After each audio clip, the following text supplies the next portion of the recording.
What is up, good people? Jungle Link here. Hope you're doing well. Pretty flat day for crypto today. Bitcoin 42.8, Ethereum 2300, XRP waffling about at 50 cents. Not a lot going on, but out of the top 50, the top performer of the day, Optimism, once again up about 5%. I cannot wait to cash on those sweet Optimism gains once this bull run really gets running. It's going to be beautiful. Now, this is a really interesting interview with Gary Gensler. It's a fireside chat, and hasn't the roles reversed here? You have Gary Gensler, where he's asking the question, when? When can companies come into compliance? And it's funny, he acts like now no one wants to be compliant and everyone's a bunch of criminals. But in this clip, he says, hey, people are asking me. They would like to come in and be compliant and register, and they just cannot. And Hester Pierce is on the other side saying, oh, just come on in and have a friendly conversation. Things take a while. But, in reality, we're going to sue the daylights out of you and put you out of business. Let's listen to this. These people are such bad actors. Gary Gensler, Hester Pierce, they're all playing the same racket, the same game. When can, some of these, and I've met with the entrepreneurs that run a number of these platforms. They'd like to get registered with you all, because they feel they probably have, if they have 50 or 100 tokens on their platform, some of those tokens are securities. They'd like to figure out, maybe through no action, there's a thing called a no action letter that all these U.S. regulatory agencies deal with, not just the SEC or CFTC. But they'd really like to get. We did a lot of those under. We did. I felt it was a way to smooth out the transition. We had a large job that Congress gave us. We did a lot of rule writing.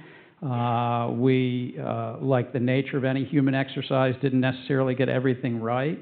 But even where we thought we got stuff right, it takes a while to transition. So we issued a lot of no action letters, probably a couple hundred of them, where we said, here's 6 months more, here's 2 years more to kind of comply, or in some cases where we trim the salesman's thing. So I think it was helpful. You don't think we always agree? I wrote a paper on why I thought that was illegal, what he did.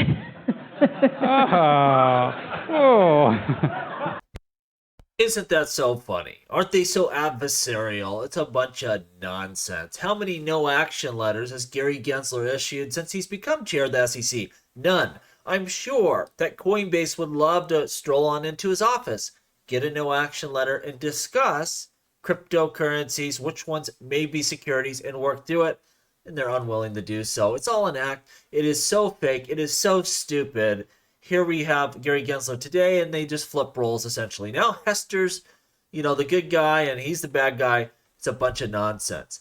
Listen to Gary, what he says here about Hinman. And you'll notice nowadays, he won't say Director Hinman's name unless he has to. He wants to stay away from that subject. Listen to this. I think the words were, regardless of what Ethereum might have been in 2014. Like Hinman kind of pushed that to the side, said, I'm not going to address that question. I think the words were, regardless of what Ethereum might have been in 2014.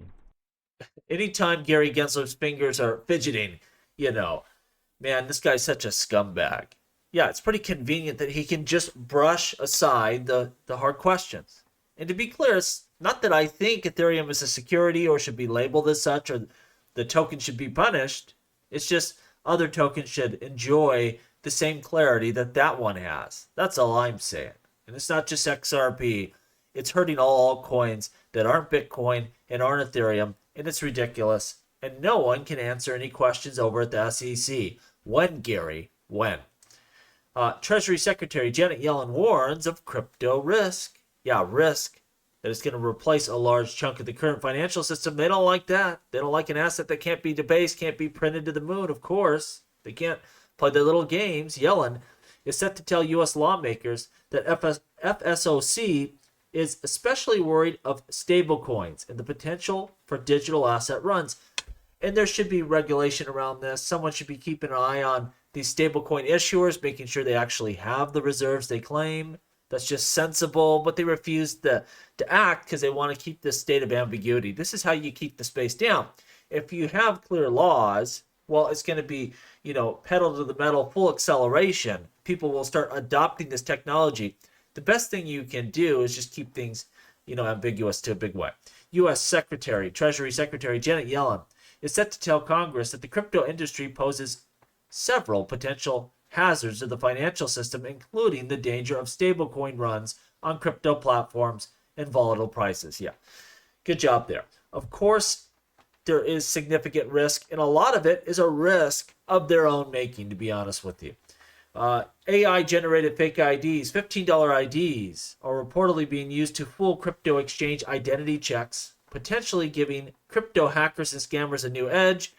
Is this because the AI fake IDs are so good, or is this because really crypto exchanges don't really care and they just want your business?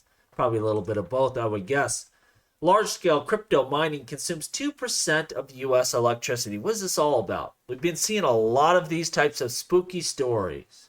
Crypto's using all the electricity. Bitcoin is going to end the world. What is it all about? Well, I'll tell you what it's all about. The White House wants to levy a new excise tax, up to 30% of the cost of electricity that they use. Like any negotiation, you start high, I'm sure they'll end up somewhere lower. But the government, well, they want their cut, don't they? And that's really what this is all about. Covered this in a video earlier. Judge orders Ripple to hand over financial documents after a request from SEC. It's not the end of the world. I'm also not going to go on here and say, oh, it doesn't mean anything. It could affect Ripple and their ongoing business. It doesn't affect XRP and its classification. So I think a lot of people still have PTSD from the last run. We got delisted. That affected us to a great extent. So people start getting really worried. Look, you can't win them all. We will have to see how significant this actually ends up being. And you just don't know until that judge rules. So we'll sit back and relax. And just know no matter how the judge rules, that's really a problem for Ripple to figure out. Maybe they have to go, just 100% ODL overseas like they currently do. Maybe they have to take some of their transactions onto the DEX. I don't know. They'll work it all out. Not a major deal, but it does pose significant risk to Ripple's ongoing business as the biggest player in the XRP ecosystem. It's not nothing. It's just not the end of the world. That's the way I would put it. We'll sit back. This judge has been pretty good to date. I don't think she's going to flip on us now and change her tune. Lastly, Ripple prepares to expand payment business in the U.S. So it seems like they think, they can really do some business here now that this court case is over. And I think that lets you know who actually won the court case. Ripple says it's planning to expand its payment business in the United States after being relatively quiet for the past 3 years in the U.S. They haven't been doing anything. Ripple Payments is geared up to announce new products updated, empowered by our money transmitter licenses, MTLs, that cover the majority of the United States. So it's going to be good to see them operating here in the U.S. They fought hard for it. They won, and they deserve it.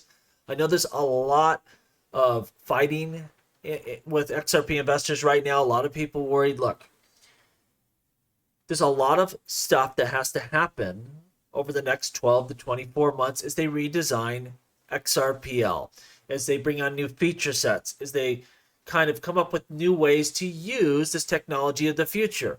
And this is the way this type of technology is. It's not static. It's always changing, and that's okay. Whether we're talking about AMMs, whether we're talking about how the governance should be set up, how Ripple may pivot into different businesses. This is all healthy. We're not looking to stay stagnant. We're looking to go forward, but do so in the right way. You don't want to become Ethereum and be plagued with their same problems. You don't want to try to be Cardano and you can't do what they do to the same level. You want to stay XRP, leverage the strengths of the XRP ledger, and build out capabilities that will be complementary, that takes thought, that takes discussion.